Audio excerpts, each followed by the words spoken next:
चिंतन और एक होता है शांत चित चिंतन।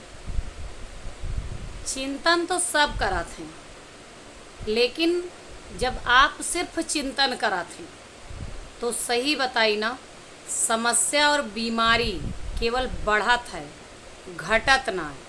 लेकिन अगर आप शांत चित चिंतन करत हैं तो चाहे जितनी बड़ी समस्या हो ओके हल निकल आवत है, और चाहे जितनी बड़ी बीमारी हो वो ठीक हो के कगार पाए जात है। अब अपने यही ना कहिए कि कोनो भी बीमारी ठीक हो जाए, ऐसे ठीक ना हो। लेकिन अगर आप शांत चित्त से अपना का पॉजिटिव वे में सकारात्मक ऊर्जा के साथ रखी हैं तो अगर बीमारी भय बाय ना तो थोड़ा सा उतना ना खले आपका जितना वह बीमारी का पीड़ा होता है।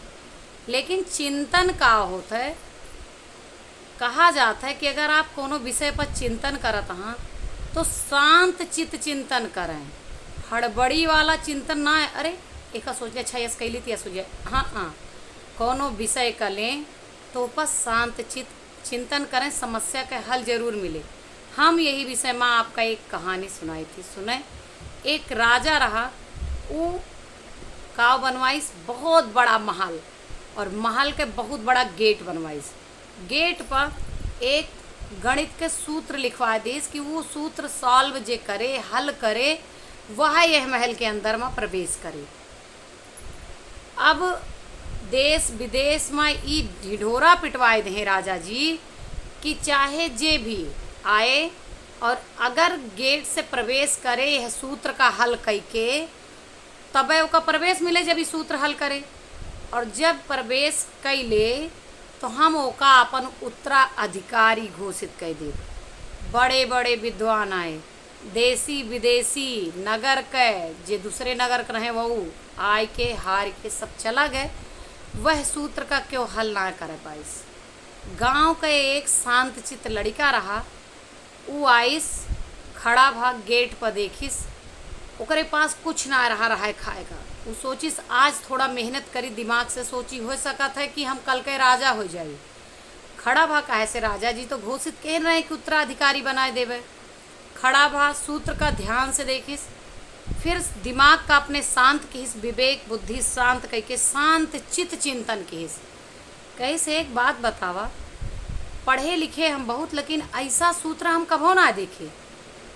कहूँ ये बेवकूफ़ तो ना बनावा गा है कि कुछ भी उल्टा सीधा लिख के और कह दीन गा है कि बिना एका हल के धक्का ना लागे या गेट ना खुले। वो पहले धीरे से हल्का सा धक्का मारी, सूत्र ना हल के द्वार खुलेगा। राजा के दरबार में पहुंचा। राजा पूछे कि आप कैसे आए और कैसे वो सूत्र हल कैले हैं। कहे से राजों का पता रहा कि कोनो सूत्र ना आए, जब कोनो सूत्र ना आए तो हल का आए। वो तो बेवकूफ़ बनाए रहे। राजा पहुँचिस तो राजा दंग रह गए। कहें आप कैसे प्रवेश कैले हैं बिना कहें हम हल कैके। कहे से कि जब तक हम हल ना करें तब तक द्वार खुलत ना, तो आप ही जान लें हम हल कैके अंदर आए हैं।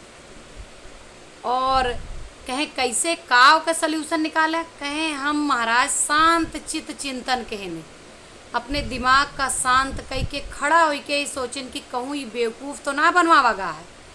आप वह फार्मूला का अर्थ सिर्फ बेवकूफ़ बनाओ रहा, हम बेवकूफ़ ना बने, हल कह दें। चला आए, धक्का मारें, गेट खुल गया, अंदर आइए। तो आप देखें चिंतन और शांत चित्त चिंतन का परिणाम कितना अच्छा होता है। चिंतन करें अच्छी बात है, लेकिन कभो भी हड़बड़ी में चिंतन न करें।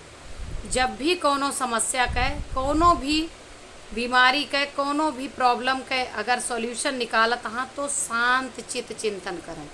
शांत चित्त चिंतन हमेशा एक समस्या का समाधान आपका प्रदान करत है।